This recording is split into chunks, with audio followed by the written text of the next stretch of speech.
Hello and happy Monday. Feels odd to be doing this on a Monday, but yes, after last week's technical difficulties, we are finally back, I hope with both sound and vision. And as usual, I will give it a few moments for more people to start joining. You can see we've got about 6 people watching already, but we will give it a few more minutes. And I'm very much relying on you guys here to tell me if something is still wrong. I'm hoping you can see and hear me. And if you can, that is a significant improvement from Friday, which let's just say was somewhat of a disaster. But we'll leave that there. Yeah, oh great, we're up to a few viewers. I will give it, yay, no fireworks. Fantastic, lovely to see you on you as well. Happy 2020. Thank you very much for joining. Hello, hi, Rosie. Oh, brilliant, fantastic. Well, let's see, we've got a good few number of people watching now, so we will kick off. But yeah, if you're wondering, why am I seeing this on a Monday? If you were fortunate enough to miss Friday's debacle, hello, Sarah. Hello, Angela. Yeah, we had a fun one on Friday. Due to some technical issues, we had 2020 sound, but 1920s audio. No, 2020 vision, but 1920s audio. There was some kind of issue where no one could hear me. It was just fireworks, crackling, awful audio. So after 15, 20 minutes of trying to fix it, we decided to postpone. So here I am doing Fridays live on a Monday. Hello, Eric. Hello, Chris. Hello, Mandy. Hello, Antoine. Hello, Jackie. It's fantastic to see you all. It's great to be back. I'm pleased you can hear me too. This feels like the first time in a while you can actually hear me, because I believe the last one of these we did just before Christmas, I'd lost my voice, and all of you had to endure an incredibly sickly sounding me, which can't have been any home guard files coming on. Oh, any home guard files coming online? John Keane, quick question there. Not from us, but some other websites may be doing so in the not too distant future. It's just a case of keeping your eyes online and seeing what is released. But brilliant, yay, we're off, we go, you can hear me, you can see me. So yeah, it's working. This is a much better start to 2020. Well, I hope you all had a fantastic Christmas break. I certainly did. You can probably tell by the bags into my eyes that it's a little bit too fantastic. No, I've not been singing loudly over the weekend. I don't think I'll be doing any loud singing till at least mid-February, perhaps early March. But yeah, no, I had a lovely Christmas break. It was fantastic. Spending time with all my family back up north. Of course, everyone was quizzing me about my recent discoveries. Actually made me realise I haven't touched on my own family history for a while, and that is something I need to dive into. Oh, Stephanie Gentle, fantastic. I'm glad you're watching. First time watching. Well, if anyone else is tuning in for the first time, we normally do these on a Friday. It's basically like a family social history podcast with video. And it's just an opportunity for family history fans to gather in one place, chat with each other in the comments, share research tips, discoveries, and it's also an excuse for me to tell you about some of the interesting things I've been learning about this week, what's going on behind the scenes at Findmypast, things we're working on, new records we've added.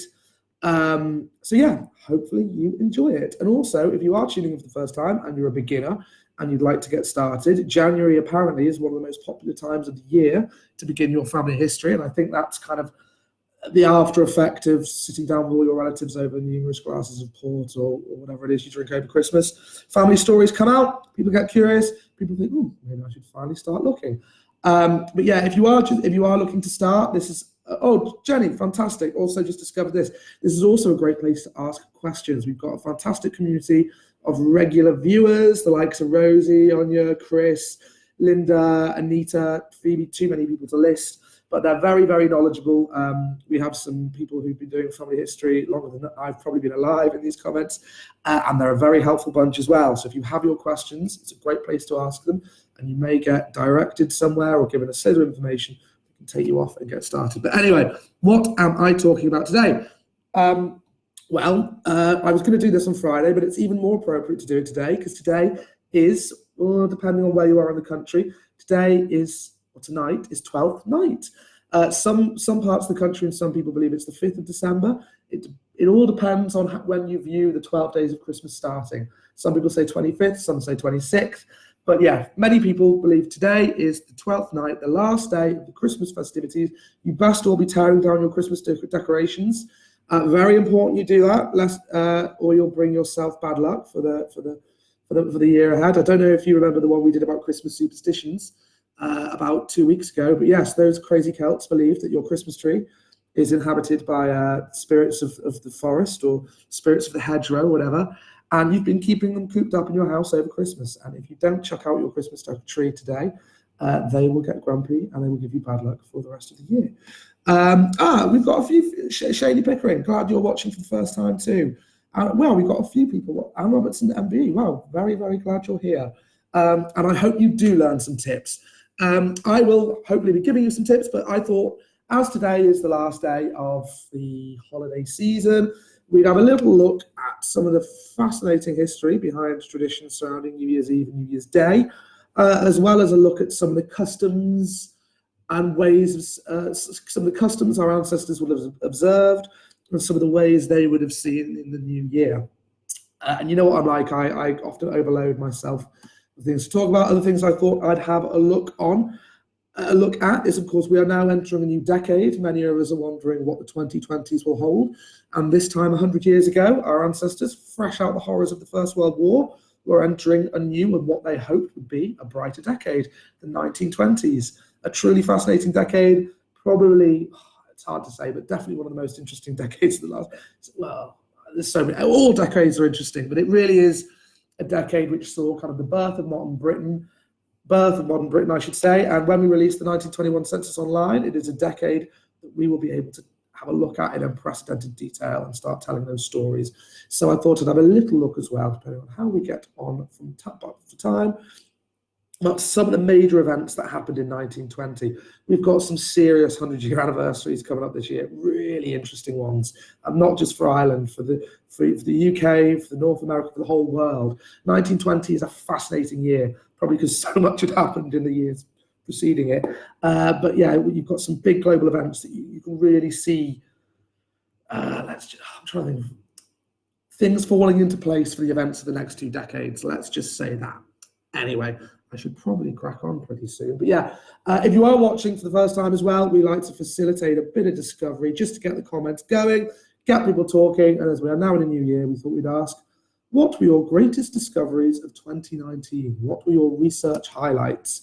And when we posted lists last week, we had an incredible response. We got loads of people commenting, and sadly I wasn't able to go live to share them. But Amanda Webb, if you're watching, thank you so much for sharing this. Amanda Webb shared an incredible load of amazing discoveries. Thanks, and this isn't just me showing off, but apparently thanks to our exclusive collection of Leicestershire Parish records. Amanda broke through loads of brick walls. Through a will, she was able to prove the parents of her 7 times great-grandmother Mary Ayres. And that one line actually led to a whole series of amazing discoveries. Great example of how breaking down one brick wall can open up so many new avenues of research and discovery. But yeah, so, sorry, excuse me, still got that cough slightly lingering. So she discovered that Mary's mother, Frances Noble, she discovered this through wills and heraldic records. She discovered the family were landed gentry and could be traced all the way back to medieval times. And by tracing them all the way back to medieval times, she discovered that her 12 times great-grandfather on this branch was a man called Robert Herrick, who owned the land that King Richard III was buried on. Buried is perhaps maybe dumped on, is that the right word? You know, that famous plot of land that was discovered in 2012, and they finally discovered the remains of Richard III, and they genetically tested it and proved, yes, that was the much maligned king himself. But then there's loads more she goes on to. She found portraits of Robert Herrick. She kindly shared those portraits in the comments of when we asked the question. Found loads about a similar family, the Darlington heirs, who were goldsmiths. Found wills which sold. She found out that in 1999, their candlesticks, which bear the family's original hallmarks, were sold at Sotheby's for an estimated £12,000. Shame they didn't stay in the family, but a fascinating story nonetheless, Amanda. And we were very, very, very grateful you sent that in. Oh, brilliant! You're watching it, Amanda. Yeah. If anyone is curious about Amanda's story, she went into loads more detail on the Facebook post. So if you scroll back down through some of the older posts, you will see it in all its glory. That was I loved seeing that. Brilliant start for the year. And I believe, Amanda, Ellie may be in touch with you about possibly featuring your story somewhere on our site. I know you've been good enough to share it with who do you think you are already, but wondering whether you'd share it with us too. Chris Lang, another one of our very frequent viewers, and an absolute gold mine when it comes to genealogical tips and research pointers. So she said, if you're just starting, if it's a tip from Chris, it's going to be good. If you're just starting out researching your family, the best advice I can give is to obtain a book.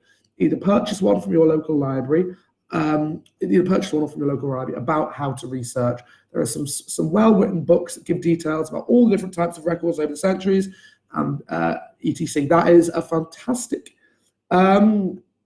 piece of advice. I can't echo that enough. I mean, we as a genealogy website do try our best to hold your hand as you're just starting out, but I mean, there's just so much to learn. I've been doing this for 5-6 years now, and I'm still learning. And going in armed with as much knowledge as you can at the start is very, very helpful. So yes, thank you, Chris, as always, for your fantastic tips. Again, hi to the hi to our first-time viewers as well as our regulars. Sorry if you're confused about why this is on Monday. We had a disaster on Friday. We've come back anyway. And we've got Audrey Dempsey saying, can anyone help my grandfather left Ireland for the UK around 1948, never to return. How can I go about looking for him? I guess it depends where he headed. You've probably already tried this, Audrey, because I know you know how to research. But maybe the British and Irish Roots collection, see if he headed over to North America. Yes, Anya, that is true. That's why I thought I'd talk about 1926. We are, yes, another year closer to the 1921 census. The release of that, January 2022, I'm afraid we have to wait to, but the work is really ramping up. We are hard at it, digitizing, indexing, conserving. It's still so top secret. I've actually been kept in a lot in the dark around. I've been kept in the dark when it comes to a lot of the details surrounding what is actually in the books. I've started to hear little bits and bobs, but I'm very much looking forward to finding out more and being able to get in there even more. And as Linda said, 1920, it was a very good year for some. As I said, good for your family because your mum was born. For others, as we will see when I start talking about some of the big events in 1920, wasn't that great, but a fascinating year nonetheless. Pat Allen, sorry I can't be with you. Part of my family tree just around, so hiding my checkbook. So, well, glad and sorry to hear that at the same time, Pat. You will be missed. Sorry for me sniffling. I still have a little bit of this cold. But anyway, it's already 15 minutes in and I haven't even started talking about what I said I was going to talk about. So I should start kicking it off. But yes, again, if you're just tuning in, thank you for joining us. Sorry we're doing this on a Monday. I'll also be doing another one on a Friday. But today's themes are how our ancestors celebrated New Year, how they saw it in, some of the fascinating history and seriously ancient history behind these traditions, the incredibly significant year that was 1920, life during the 1920s, and if we get time, a few tips on how to start your family tree. I may actually, depending on how we get on for time, just post some blog links because we've been writing a load of blog posts about getting started. But anyway, New Year's Eve. It's been celebrated for at least 4 millennia, which is a very long time in anyone's book. Today, of course, I don't know, this is obviously very obvious, but while today most New Year's festivities begin on December the 31st, which is the last day of the Gregorian calendar, a little bit more on that one later, it hasn't always been the case. Throughout history and in different parts of the world, it's been celebrated on different days, and we will look at why in a second. But get the old history out of the way.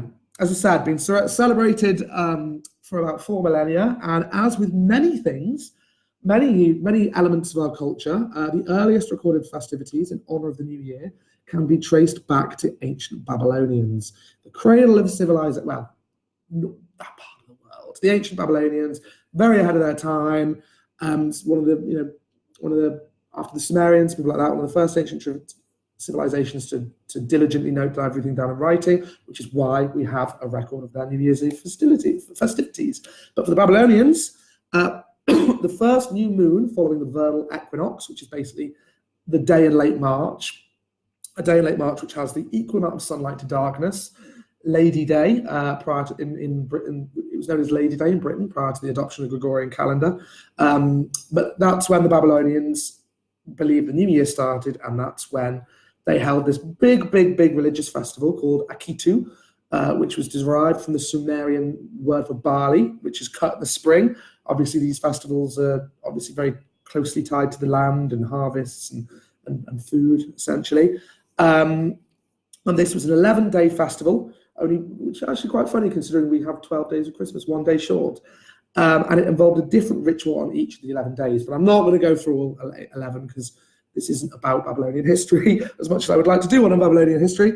But why did they do this? So according to them, Atiku, this religious festival, celebrated the mythical victory of the Babylonian sky god Marduk over the evil sea goddess who was called Tiamat. And it served a very important political purpose, as most ancient festivals and rituals did. It was during this time that a new king was crowned, and if a new king wasn't crowned, everybody would have to renew their loyalty to the current king, because his divine mandate to rule would be symbolically renewed in the eyes of the gods. So even going back 4,000 years to the ancient Babylonians, New Year was very much about new beginnings, refreshing, starting again, looking forwards, saying bye to the past. Of course, over time, various other civilizations adopted this.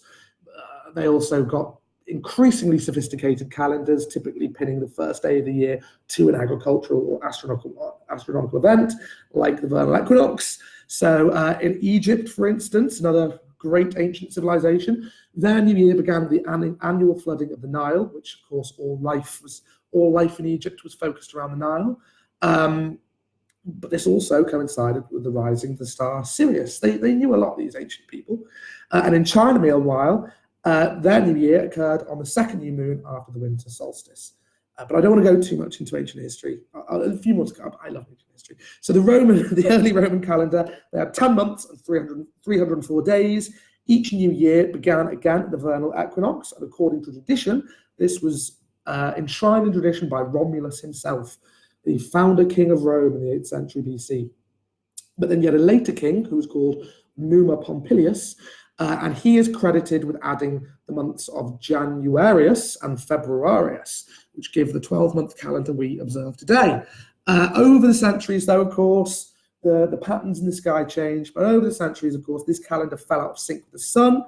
And in around 46 BC, Julius Caesar himself decided to solve this problem by consulting with the most prominent astronomers and mathematicians that he had at his disposal, and being Caesar, he had some of the best, and that's when he introduced the Julian calendar, which very closely, he was, after his family name, the Julian tribe of Julii. He was a modest chap with Caesar, which very closely resembles the modern Gregorian calendar, which most countries around the world use today. And the Gregorian calendar is something that we, as family historians, should all be aware of. It was, it's named after Pope Gregory XIII, and basically it re-established January the 1st as New Year's Day, because in early medieval Europe, Christian leaders, as I said, they'd replaced January. They'd moved away from the vernal equinox, but they'd replaced January the 1st, which had been put in place by the Julian calendar, but they'd replaced January the 1st as the first day of the year with days that carried more religious significance. So December the 25th. Anniversary of Jesus' birth. That was for a while, and in many parts of Europe, that was viewed as the first day of the new year. Others, March 25th, the Feast of the Annunciation, that was also viewed in other parts. It was all very messy. But Pope Gregory thought, that won't do. We need a bit of uniformity. I need to know, everyone needs to be on the same page. So he re-established January the 1st as New Year's Day, and this was in 1582. And that's when the Gregorian calendar became a thing, but not in Britain. Britain, we were quite slow to pick this up. Most of Europe had already done it, but up until 1750, we were still using March the 25th. We were still using the Julian calendar. And that shift, it happened I can't remember the exact date, but it happened with an act called the Chesterfield Act of 1750.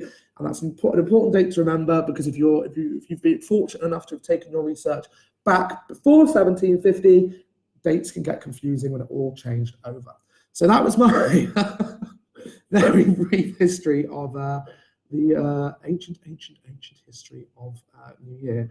Oh, sorry, I've just seen we've had another good comment from my good friend Anya. Best find of this year so far. So far, like that. It was a military tribunal of my great-grandfather. He was trying to prove that he shouldn't be sent back to the front in 1917. Poor chap, because he had a heart condition. 2 regiments had already refused him and his work. Edinburgh Savings Bank banked him up too. So it sounded like he had a very strong case. I need to go and see if I can find out what they said. His appeal was declined despite all evidences. Oh, how awful. Have you tried? I'm assuming you found that in our military tribunal records. I hope you have. To everyone watching, we have some fantastic collections of First World War military tribunal records, which are basically about exactly this, people trying to explain why they should be exempt from military service, or, and they're very illuminating records. But when you combine them with newspapers, which I'm assuming you've done, Anya, because you're a very experienced researcher, you can find out even more. Obviously, some of these happen behind closed doors, but a lot of these tribunals were covered by the local press. Another quick look at some more comments. And we're looking forward to learning about my Quaker ancestors.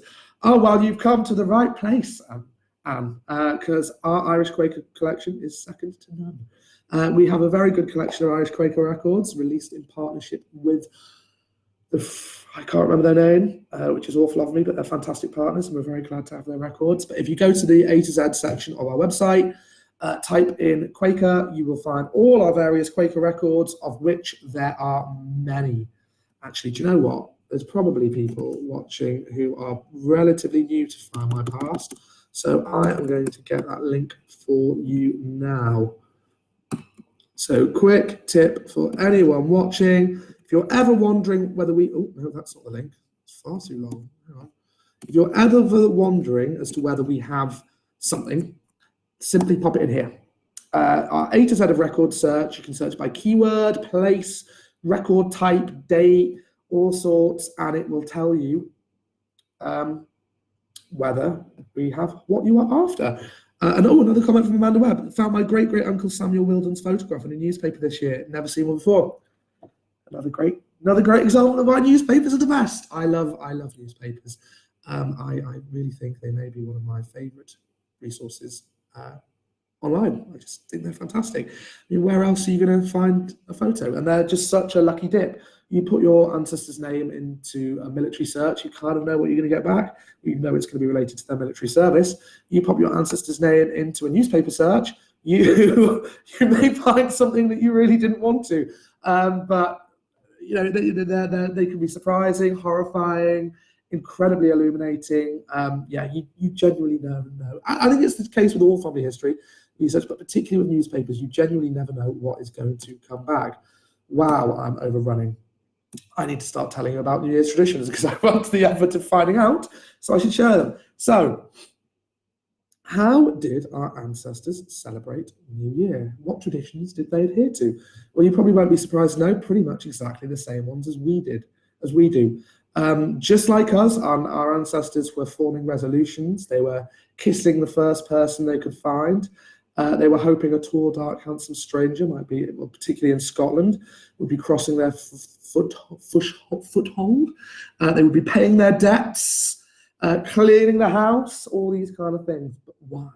Why were they doing this? And were there any nuances? Were there different ways they were doing it? Well, resolutions, New Year's resolutions. I'm sure some of you have made them. They're a constant source for guilt every year. I know I've made far too many. I know I won't follow them all, but I'm hoping if I can keep to at least 2 of the 5, I will consider that good. Why? If you have made any New Year's resolutions, feel free to tell us about them in the comments. I can tell you mine. Mine are to get healthy, which is slowly happening. Although it's coming back. Mine is to get my finances in order. This one is a bit cheesy, but to be an all-round better person, to be kinder, to think better of people, to assume the best more often, and to give more of my time to the people I care about. Those are my favourite 3. And then I've got 2 others, which are just kind of hobbies, things. One is to write more. One is a certain skill that I'd like to learn. Those 2 I'm not so bothered about. But if I can stick to the top 3, I will be pleased. If I can get healthy, be more adult, sort my finances out, and genuinely be nicer, and be a better person, be more proud of myself, I will be happy. Those are my three. I also have family history ones. Mine is to get back to my own family history.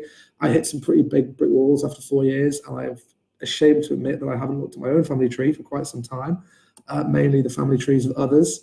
And after a lot of chiding at Christmas from relatives, that is my main one. Get back, solve the brick walls on the Cox family line. See if I can get back beyond the 1750s. I really hope I can. Anyway, Sylvia Valentine, my resolution is not to make any resolutions.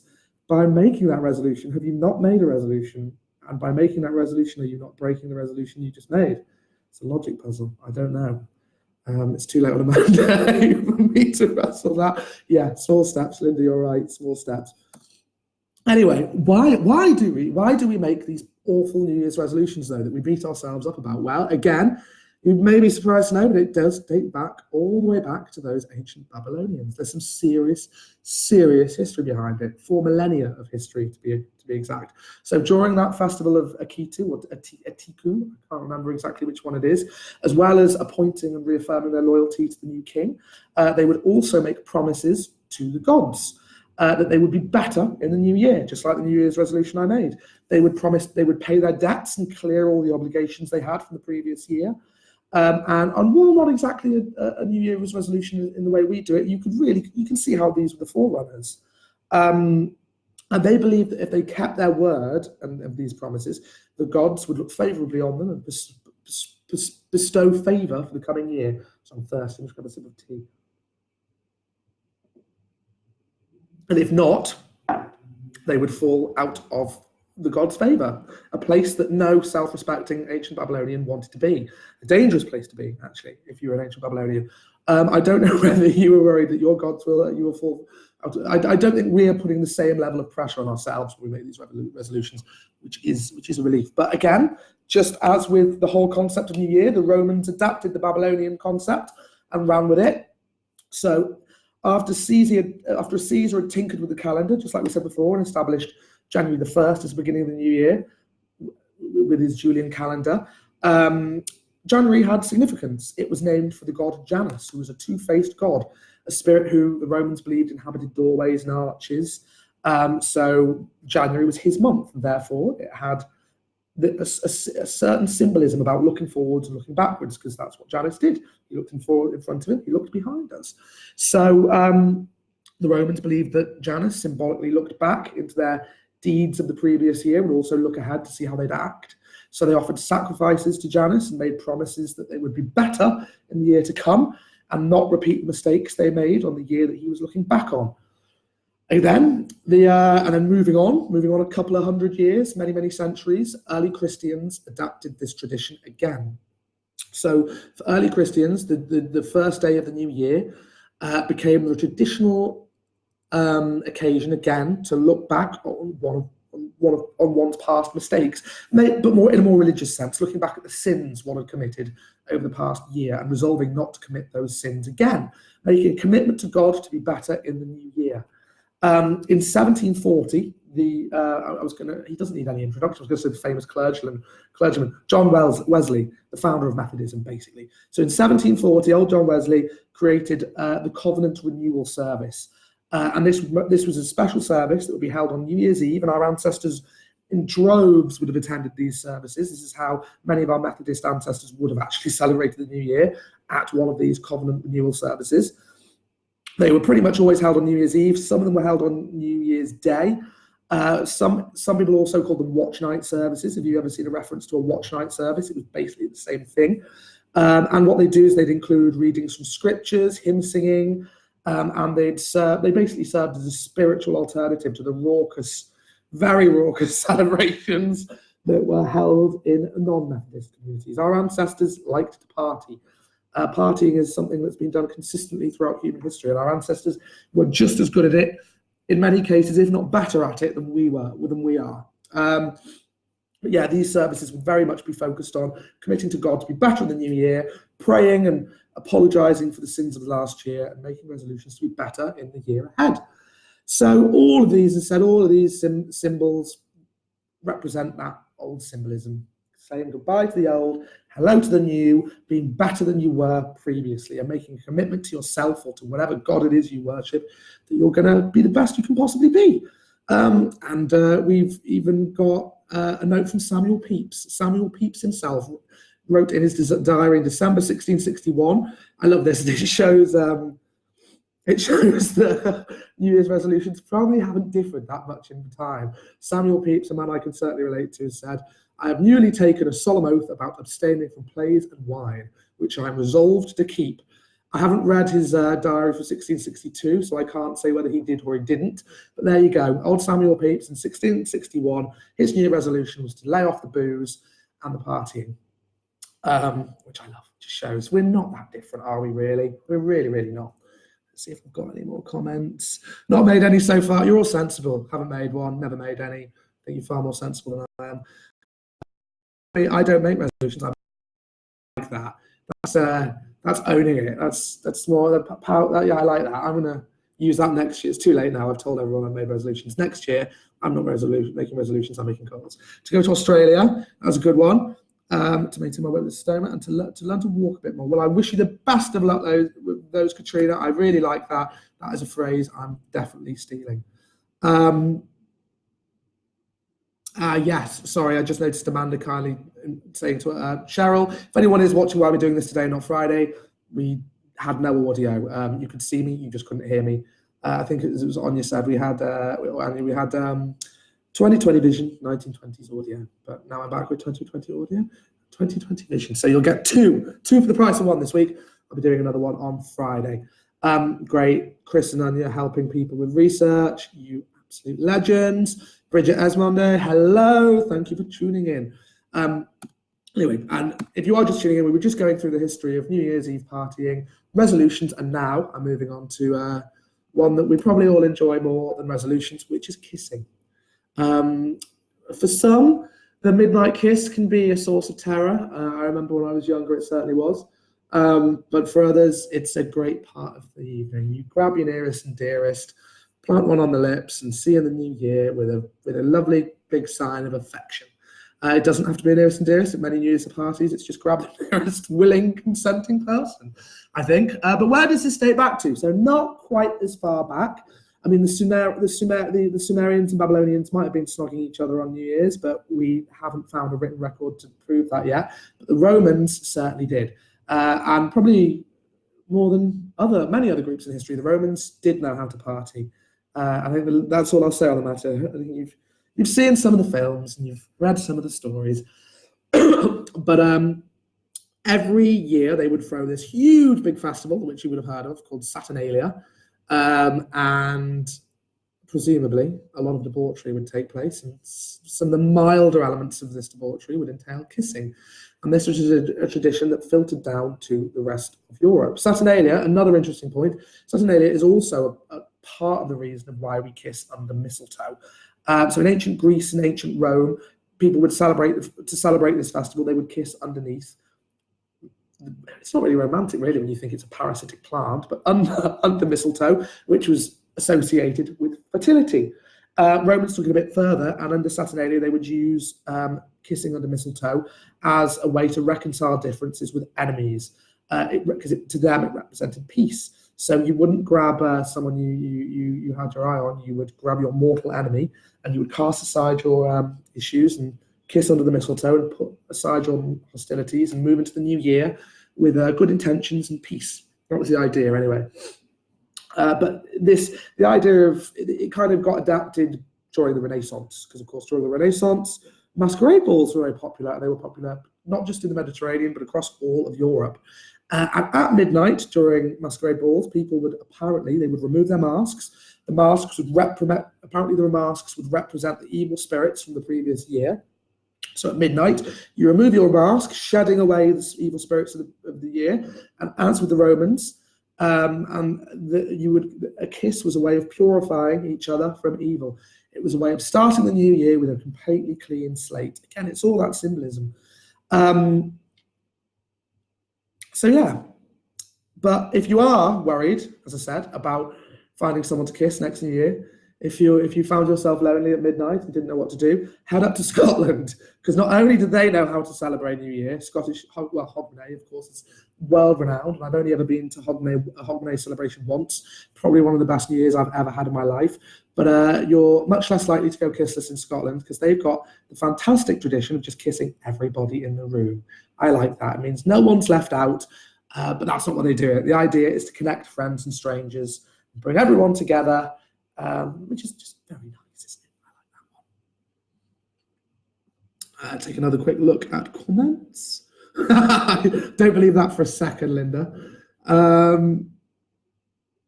Linda Irving, does anyone know if it costs a lot of money to hire an expert? It's certainly not cheap, but it depends on what they find. It depends on how limited for time you are, because of course, breaking down brick walls can be very difficult. And I've worked with a number of experts in the past, and it has been worth every penny, because they've absolutely demolished brick walls I've been stuck on for days. In my experience, a good ballpark, a rough ballpark figure for generally how much they charge seems to be about £25 an hour. They, as Sylvia said, they set their own rates. You've got people replying to so Karen is a professional researcher herself, charged £20 an hour. Yeah, around £25 an hour. £25 an hour seems to be a good, reasonable ballpark figure. And as I said, the only ever experiences I've had with professional researchers has been thoroughly positive. It's been worth every penny. But that being said, it's always worth remembering and that what you set your researcher to go and find, there's no guarantee that it's going to be there. Through no fault of their own, they could spend hours looking for something that just isn't being able to find. So you may be basically paying someone to exhaust all other avenues and basically let you know that you're stuck for good reason, which is also very useful and worth the money. But yeah, I was working with someone very recently who was incredibly helpful, and I genuinely couldn't believe how much they were able to find out within a day. I thought I knew my way around records, not compared to this person. I don't know whether I'll plug them on here, because I don't know whether they'd want me to. I'll ask, and if they do, I'll mention them next time. But they're very good. But yeah, so well considering anyway. Gosh, I'm still nowhere near through my traditions. So another tradition, which is called first footing. If you have kind of Celtic-y roots, or if you live in Scotland or Wales or Ireland, you may have heard of this, but I quite like this. I must admit, I had not heard of this. So first footing, very commonly a tradition that was very prevalent in Scotland, but as I said, other parts of Britain as well. First footing basically gave significance to the first person who set foot in your house after midnight on New Year's Eve. So to ensure good luck, the first foot to enter your house should be a dark, handsome man, bearing either or all of coal, salt, bread, and a dram of whiskey. And this symbolizes warmth, wealth, food, and good health, respectively. And apparently, this dark, handsome male is a throwback to Viking days. Of course, when Scotland was being ravaged by Viking raiders, and a tall, blonde, fair-haired stranger could be in serious trouble. In Wales, there's a slight variation on this. So the first foot would be a woman, and the man that answers the door. Sorry, I've got that wrong. In Wales, if the first foot is a woman and a man answers the door, that's considered bad luck. So you basically just want to make sure that a woman answers the door on New Year's Eve in Wales, because then, irrespective of gender, it doesn't matter who is the first foot through your house. But of course, there are loads of other superstitions which aren't rooted in a specific location. One thing that pretty much all of our ancestors would have done would be cleaning the house and taking out the ashes from the fire and cleaning their debts. That was a pretty much universally adhered New Year's Eve tradition, and one that pretty much ancestors from all walks of life would have observed. And I believe this was common pretty much up until the start of the 20th century, and in some parts of the country until long after.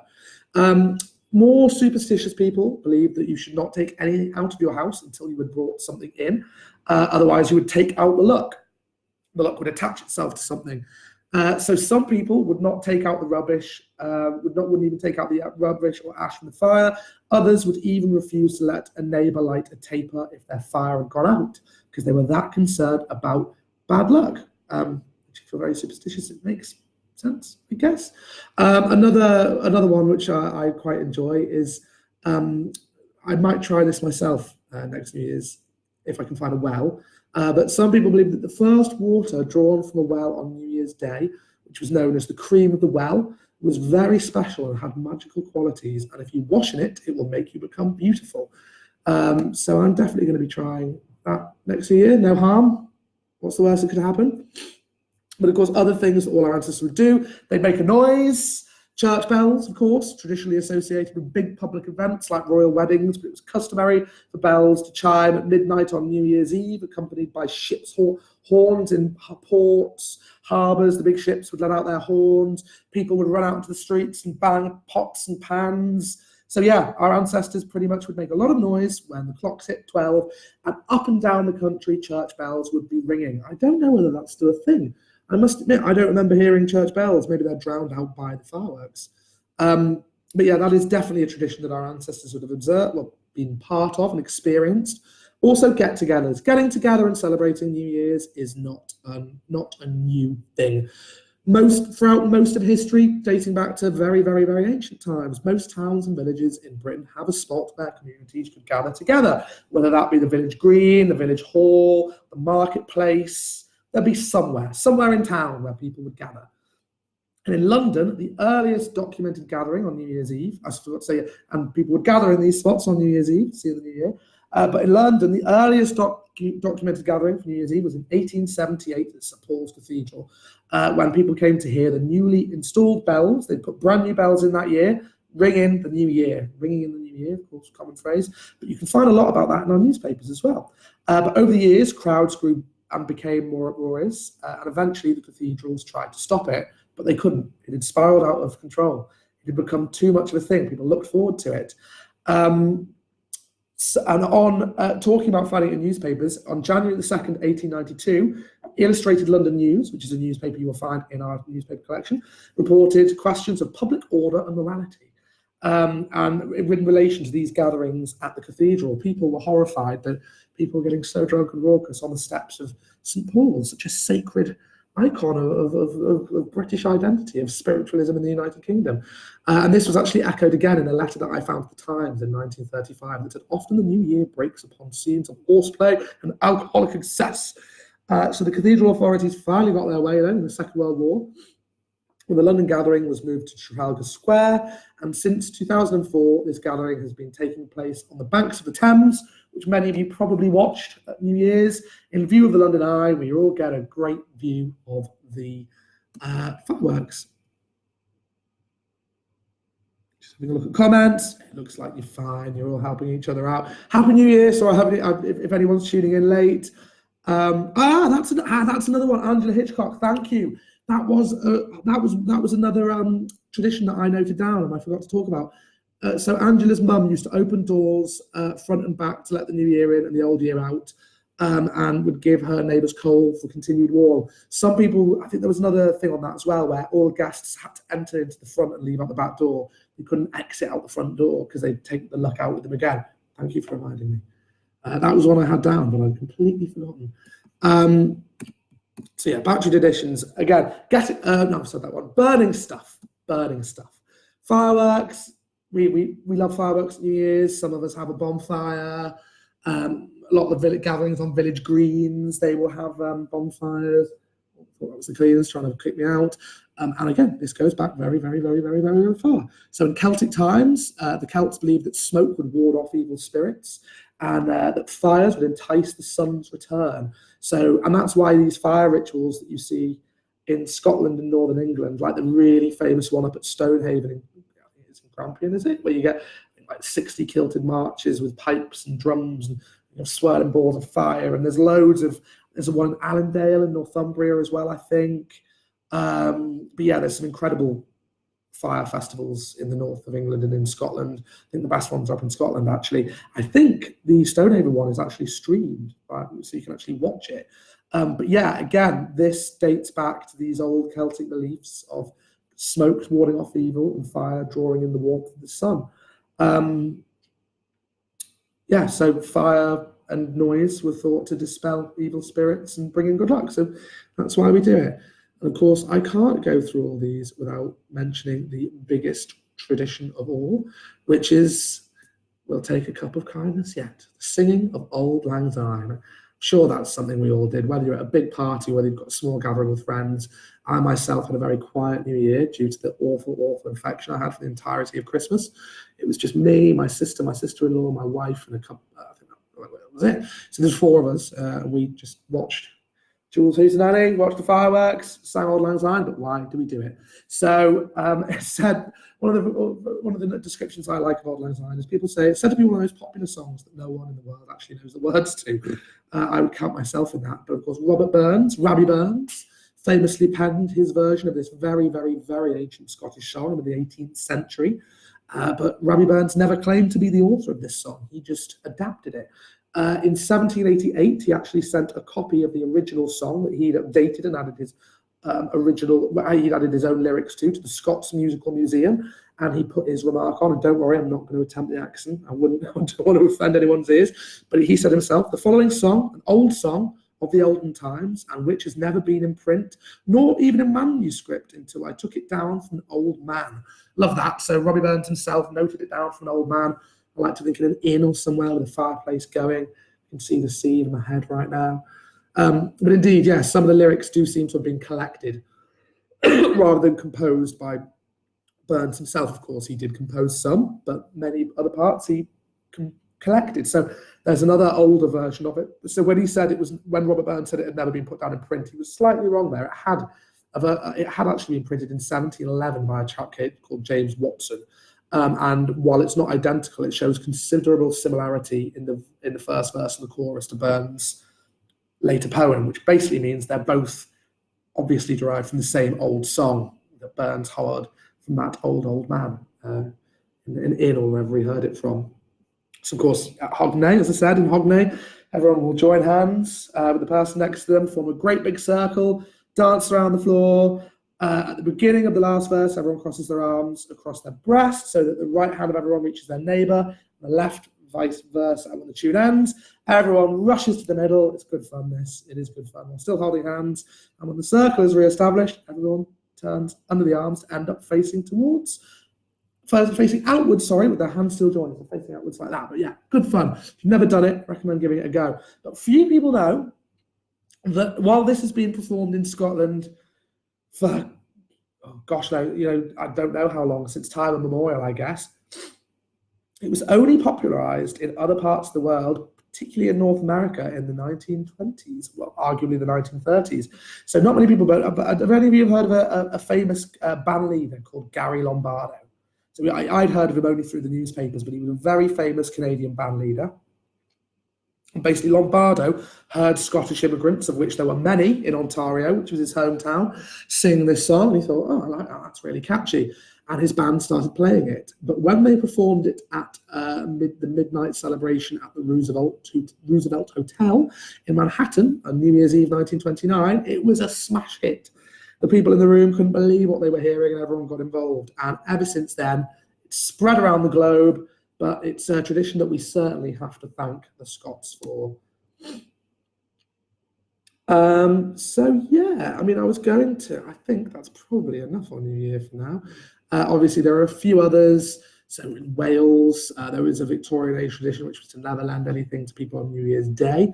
The Welsh believed that a person's behaviour on that day was usually considered to be an indication of the way they would conduct themselves for the rest of the year ahead. But probably one of their most famous ones is Calendig. Again, sorry, any Welsh speakers.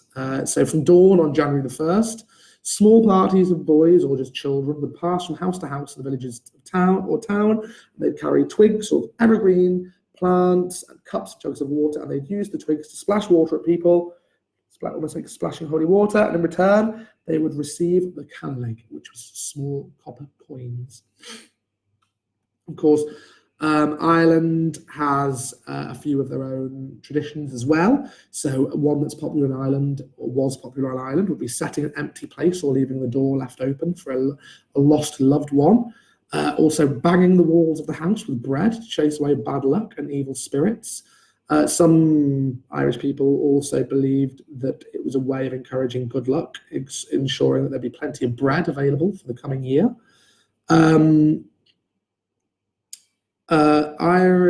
Young Irish people who were looking for love would place a sprig of mistletoe under their pillow on New Year's Eve. Sometimes holly, ivy, traditions vary, but apparently this would enable the sleeper to see a vision of their future husband or wife in their dreams. In theory, it would help tracking that future husband or wife down. That was the belief anyway. Don't know if it would work. You'd have to try and see. And this is another one I like. In some parts of Ireland as well, people would pay very close attention to the direction the wind was blowing on New Year's Day. If it came from the west, then Ireland could look forward to a year of good fortune. But if it came from the east, that was bad, because all that good luck was being blown across to Britain instead. So there you go. That's my kind of whistle stop. I say whistle stop a lot, don't I? That was my very quick rundown of how our ancestors celebrated New Year. And very quickly, I always say very quickly, how did they celebrate New Year's Day? Well, there aren't that many traditions, because New Year's, apart from going to church, really, but New Year's Day has only been a bank holiday in the United Kingdom, at least, since 1974. So while some of us may go watch our local Morris dancing troupes dancing off their hangovers, or some of the more insanely minded of us might go down to the beach for one of these polar bear dips, a swim in the sea, which happens up and down the country and all over North America as well. These are relatively recent, except for the swims, actually. So I tried to figure out exactly where this insane tradition of freezing yourself on New Year's Day came from, but I couldn't find out exactly. What I did find, though, was that England's longest established Christmas swim was not New Year's Day, but Christmas swim was done by the Brighton Swimming Club. And this annual event began in 1860.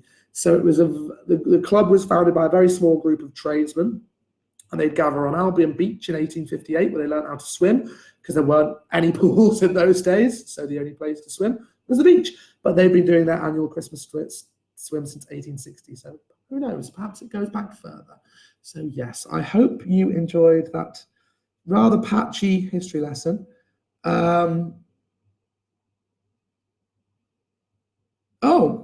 My daughter stopped me doing any washing on New Year's Day. Apparently, if you do that, you'll wash away. Good luck for next year. I'm going to use that. I'll tell that to my dad if I'm still at home, still at my parents on New Year's Day. Eric Anderson, the late 50s, early 60s, mum gave me a loaf of bread and a piece of coal and took me out the back door and told me to run around the front. So your mum pretty much did all of them. You must have had you must have had a lot of luck, Eric. I hope you did anyway. Oh, brilliant. Cheryl Sanderson. We have a local group of lady mummers who dance various folk events with all the traditional trappings. So you do that on New Year's Day, I'm assuming. Well, again, that's probably only been a tradition since the 70s, because it wasn't a bank holiday prior to that. Katrina Murphy, my cousin once removed, just posted about opening the front and back door as her mum asked her to do it. This year, she'd never heard of it. My dad always said that he would first foot with a bit of black sun, bit of coal, a bit of blackburn, bit of coal, silver, sixpence and drown. See, I love these. I think I'm going to keep some of these alive. I'm going to do some of these myself next year. I'm sure my wife will be looking at me very bemused, but this is our shared kind of folk history, and folk histories die out. And the only way they carry on is if people go to the effort of carrying them on. And I think we should do it. Chris Lang in Cornwall I love Cornwall. Bad luck at any time of the year to go out of a different house. I didn't know that. So they have to do that all year. How far does Linda Devi? How far does Old Lang Syne go back? Well, this may have been just before I did my little bit of it, but we don't really know. Definitely pre-1700. Probably a lot older. When Robbie Burns, as I said, took it down himself in the 1800s, he himself described it as an old song from old times. I'm glad you enjoyed Amanda, I'm glad you enjoyed this. And yes, Georgina, I've finally got myself sorted and it's been very good to go back. Sylvia and Anya helping people again, you absolute stars. Can't tell you how, and Chris as well, dispensing the knowledge to our Scottish census transcripts. Thank you very much. And you know what? It's Monday. Yeah, needed a wig for the dark hair, the first footing. And some well water and some cream of the well. Get the handsome and the dark hair thing going on at the same time. Why not? Anyway, so glad you all had fantastic New Year's by the sounds of it. And as I said before, I'm going to do a little bit longer. Who cares? This is the first one of 2020.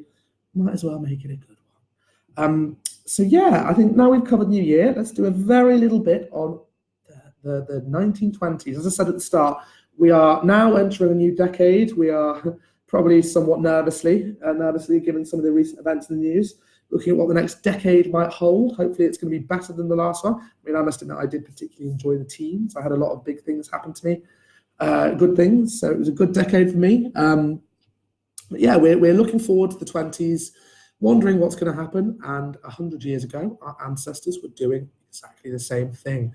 The 19 teens was a very difficult decade, of course. It was it saw one of the bloodiest conflicts in the in human history. Obviously, the Great War. Millions of young men had lost their lives.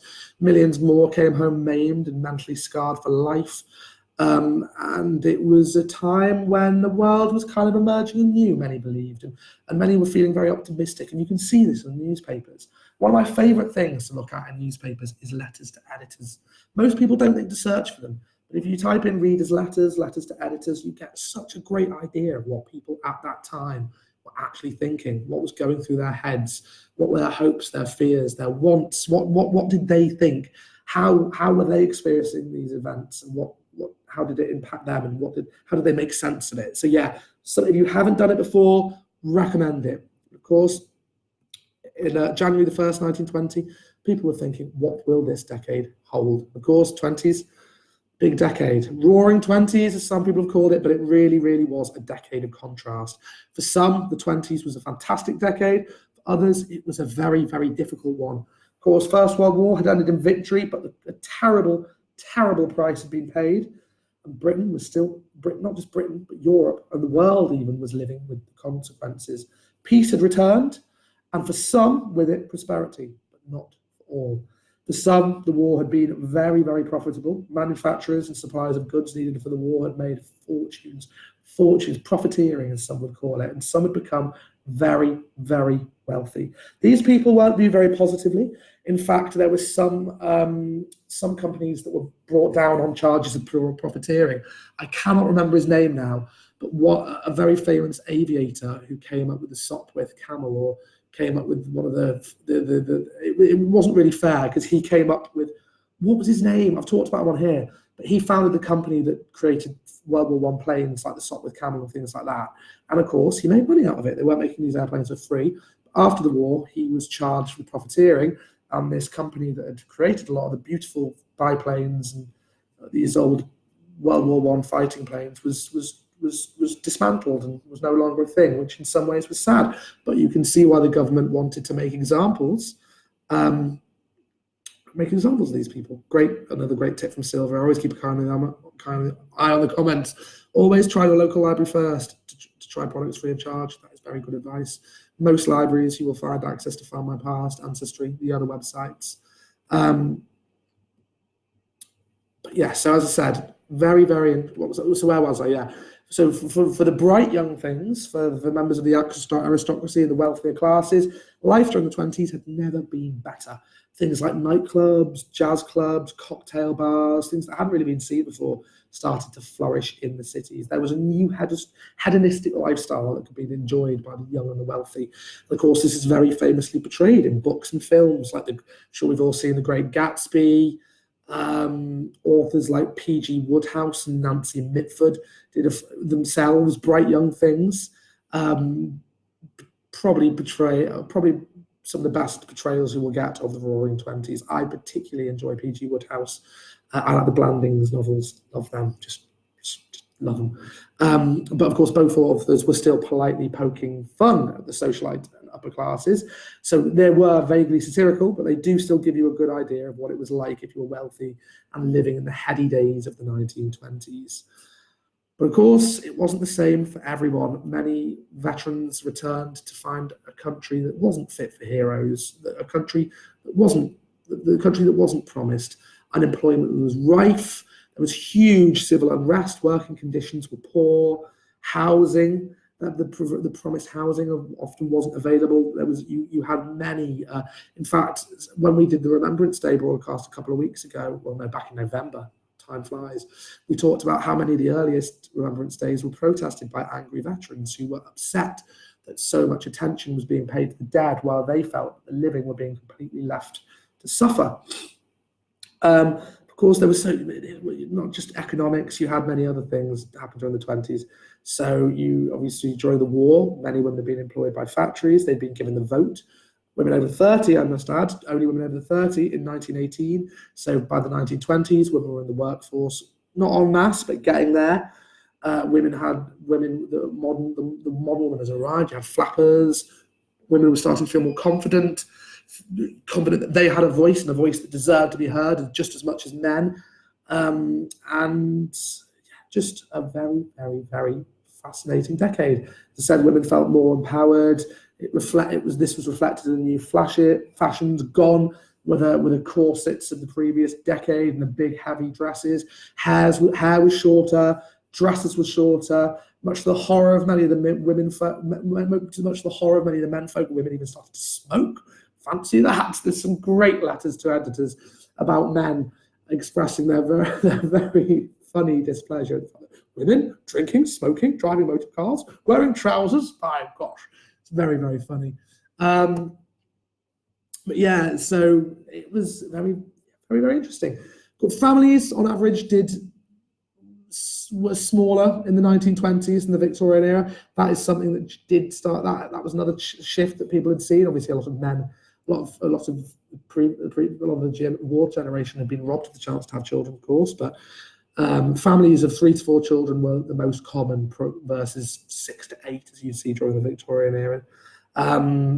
But childhood in the 1920s was not too different from childhood in the Victorian era. Toys were still handmade. Things like wooden tops still whipped up and down streets. Comics, so these tiny tots and schools, friends were available for children, but children's comics had also started to appear on the scene during the Edwardian era. But other big changes you saw during the 20s was the 1921 Education Act. This was a big one. And it's also why it's another date that's important to remember when researching school records.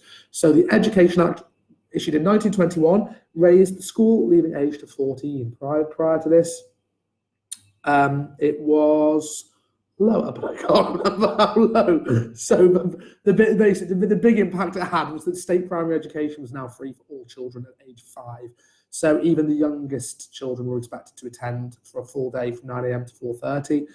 And this was a big change. This was a huge change. It had a massive, massive impact on literacy rates and really did go a long way to continuing to modernize the country, really.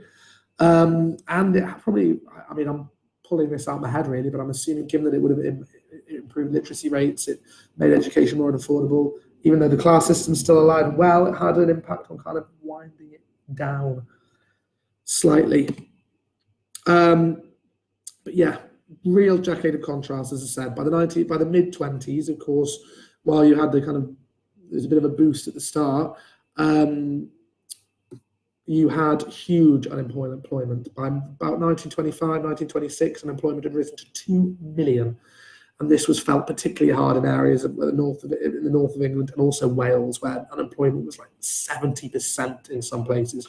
So you can see it's not hard to see why people were striking. Like you had the Great Strike of 1926, which was huge. And that's something I will talk about in another video, so I won't go too much into the Great Strike. But why had this happened? So Winston Churchill, who by the mid-1920s, It wasn't Churchill, was it? It was someone else. I'm getting myself confused here. No, it was Winston Churchill. It was. Sorry, I was correct at the start. So in the mid-1920s, Winston Churchill reintroduced the gold standard, and this in 1925, and this kept interest rates really high. So what that meant was that UK exports were very expensive. Coal reserves had been really depleted during the war, and Britain was now importing more coal than it was exporting. Not exporting, it was importing more coal than it was mining, sorry. So you can imagine this was really costing the public purse. So you combine that with a serious lack of investment, because of course the government was still trying to pay off the First World War. And then this led to a real period of depression. So Britain wasn't investing, but it also wasn't investing in the mass production techniques that countries like the United States were. So the United States economy was booming. That is up until 1929, when the big crash happened. Britain was very much in a depression. Is it depression? Yeah, it was a depression. So poverty amongst the unemployed was very high, and this contrasted severely with the affluence of the middle and upper classes. Very, very, very interesting. But I was going to tell you some of the big things that happened in 1920. And you know what? I'm going to. I'm not in any rush. There's nowhere I really have to be right now. So let's have a look. As I said, it was a big year in terms of historical significance. Obviously, at the start of January, on January the 10th, 1920, the Treaty of Versailles officially took effect, officially ending World War I. So while the armistice was signed in 1918, you all know the famous date, it didn't officially come into effect until January the 10th. And also on that date, the League of Nations Covenant entered into force. So on January the 16th, the League of Nations, the forerunner of our modern United Nations, held its first council meeting in Paris. So yeah, those are two big things, and that's literally just a couple of weeks into 1920. Across the pond, over in the Atlantic, you also had America's first Red Scare, which was I was very surprised to hear about. The first communist scare in the United States was in January the 2nd, 1920. I didn't know. They had the second of something called the Palmer Raids, which I need to do a little bit more of research into, but over 4,000 suspected communists and anarchists were rounded up and held without trial in several cities across the United States. And then, of course, January 16th, you've got another big anniversary of the United States. Big, big deal. On January the 16th in the US, the 18th Amendment to the Constitution came into effect. And does anybody know what that was? Well, I'll tell you. That is what ushered in Prohibition. And all the chaos and the violence and the mobsters and all the thing and the corruption and all the things that followed. So yeah, Prohibition came into effect on January the 16th, 1920. But it wasn't all dark stuff. I mean, some of you may be a fan of Prohibition. I like a drink, so I don't think Prohibition's ever a good idea. But on January the 19th, the American Civil Liberties Union, the ACLU, was founded. And contrary to what you might think, it wasn't actually founded to protect the rights of African Americans. It was actually initially formed to counter the harsh treatment of conscientious objectors during World War I. People who spoke out about America's involvement in the First World War were attacked. I think some of them were even imprisoned. And the ACLU was originally founded to protect freedom of speech and redress some of the abuses they believed they'd seen during the First World War, before shifting their focus and fighting the much-needed fight of protecting the rights of persecuted minorities and African Americans. So yeah, long history. I did not realize it was that old. You can see I've already been going now 10 minutes, so I'll go through pretty quickly. So another big anniversary in February. See, all these things happened in 1920 that went on to impact global events over the next couple of decades that would shape and very much shape the world we're living in now, which I just find so fascinating. So February the 12th to 24th, there was a thing called the Conference of London. If you haven't heard of it, you probably should.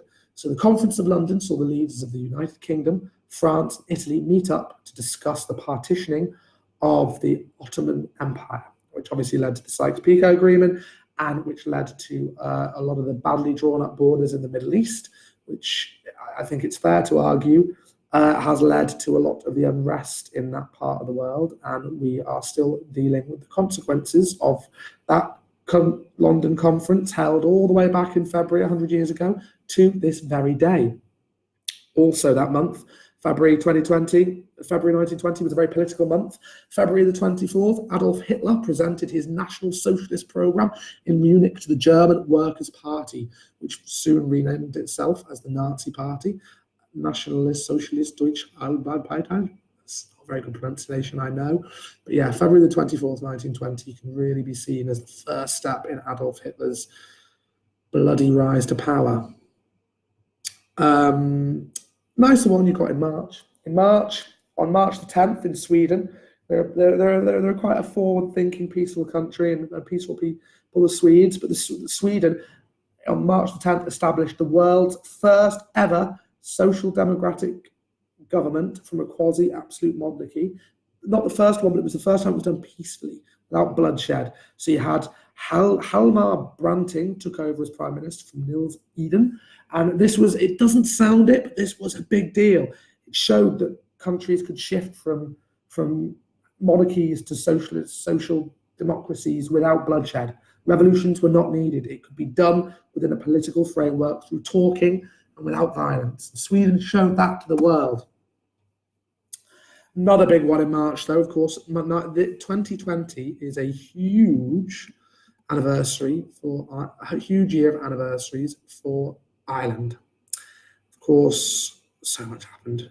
Not to mention March 25th, the Irish War of Independence, when British recruits of the Royal Irish Constabulary, otherwise known as the dreaded Black and Tans, began to arrive in Ireland in their impoverished uniforms, fresh from their experiences on the Western Front. And we all know the polarizing effect that the Black and Tans had. They weren't very popular, and they used some very questionable tactics. And in fact, they did a very good job of mobilizing the population and preparing and turning them against, basically getting everyone angry and on side.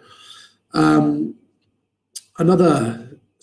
one in March 29. This is a sign that Britain is moving away from kind of more archaic attitudes around the class system. But Sir William Robertson, and a chap named Sir William Robertson was promoted to Field Marshal on March 29th.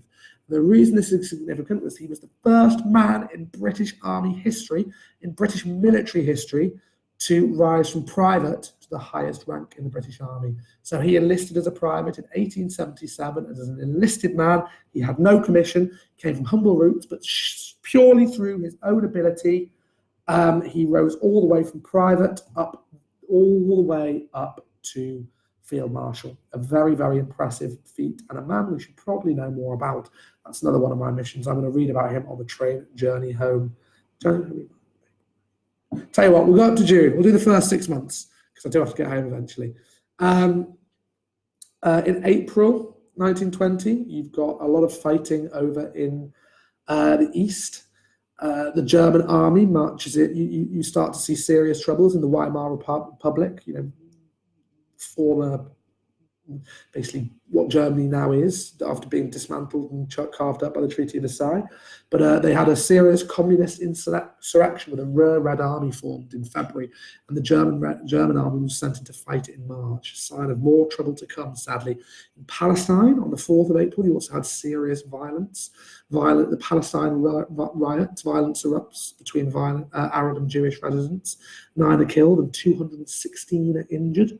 But you've also got, on April the 23rd, the Grand National Assembly of Turkey, when Mustafa Kemal Ataturk, the father of Turkey, denounces the government of the Sultan Mehmed IV, not sure, and announced a temporary constitution, which basically set the way for Turkey to become a modern democratic state. And not that much happened in July. You've got fighting in Greece, Greek summer offensive, Greek forces attacked Turkish troops on June the 22nd, but in July, a lot happens. You've got the world's first Scout Jamboree held at Olympia, London. That's on July the 30th.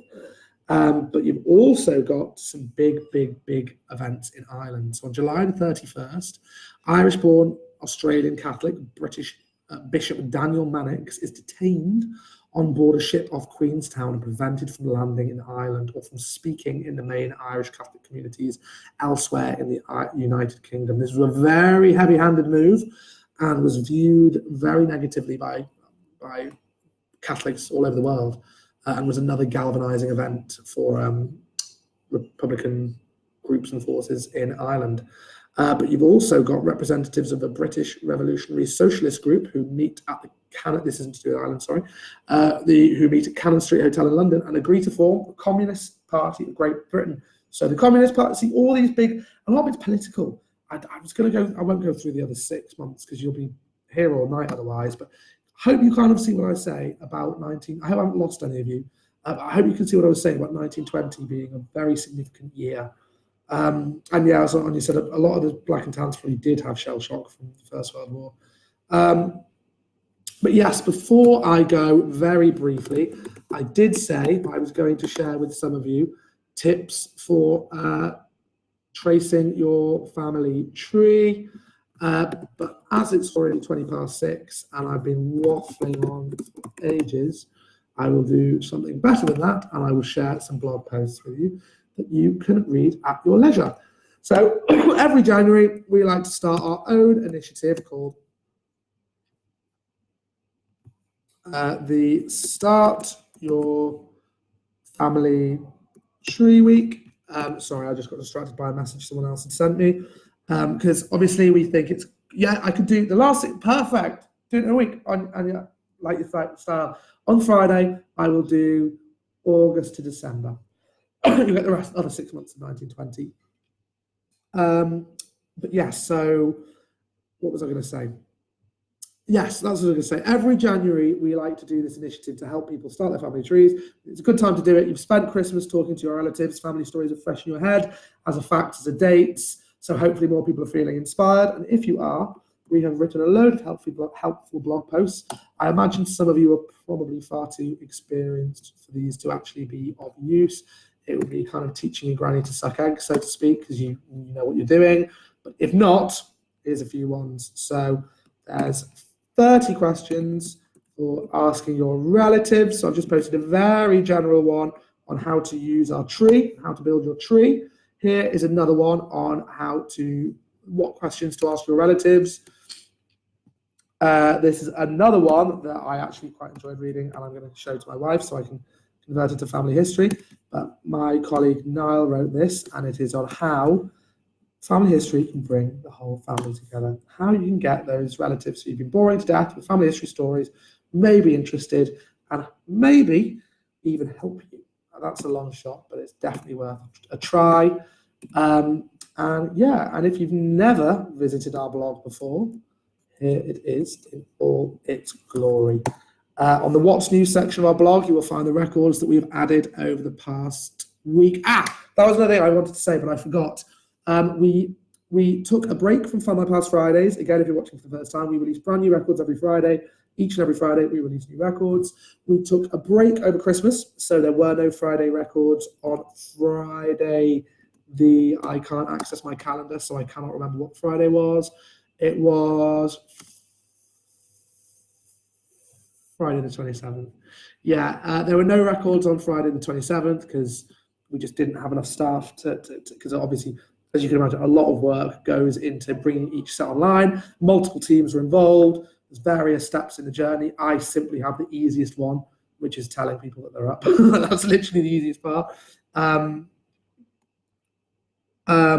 But yeah, so we took a break that week, but we did add records last week. We didn't release tons. Obviously, it was the first week back in the office after Christmas, so a lot of people had a lot to catch up on. These were the records we released last week. We basically released new monumental inscriptions, not brand new, but new additions to our collections from Middlesex, Sussex, not to mention a whole host of new newspapers. That didn't slow down. We added a load of newspapers over the past 2 weeks. I can't remember off the top of my head. We've added The Truth, which was a kind of political expose title. That's great. It was often in loads of lawsuits because they were constantly getting sued. So as you can tell by the title, it was a kind of one of those big exposés. So it was The Truth, an Edwardian publication that was brand new. Other new editions include The Liberty, The Christian News, Aberdeen Weekly News, The Smethwick Telephone. Don't want to miss that one. The Daily Review, New Townards Chronicle, County Down, Western, The Herald, The Witness, The Warrington, loads. You're just going to have to go on newspaper search and see what's there. Lots of new records, lots of new newspapers. But as I said, not tons of new records, just additions to collections we already have up. And there'll be more. There'll be more coming forward, obviously. Sorry, that's what I was going to say. As we get more into the swing of it, the Friday records will get better. But what was Vanessa asking? See if I can find your question, Vanessa. Sorry.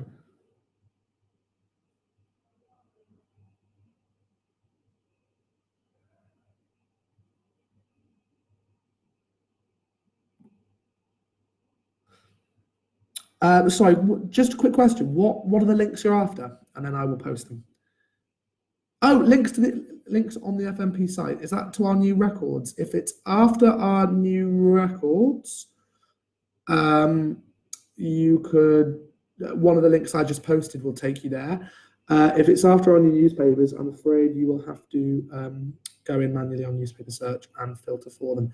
I hope that was of use, but I can't find the parent comment, so I'm hoping I have given you the information you need. The blog links. Yeah, I've just posted them. But here it is again if you need it. I've just so here is just if you need it again. Here is the blog link to all of them. No, sorry, to the records, the new records we've added, and here is a link to our blog homepage, which was very recently given an update, and in my opinion, looks very shiny and new. So all those have been popped in the comments. Hopefully you will find them. If you go to the, you should just, well, I'm not sure what's going on there. Do you know what? I'll post them one more time. So hopefully you will see these. Go to Help Hub. No, that's History Hub, Help Hub. So,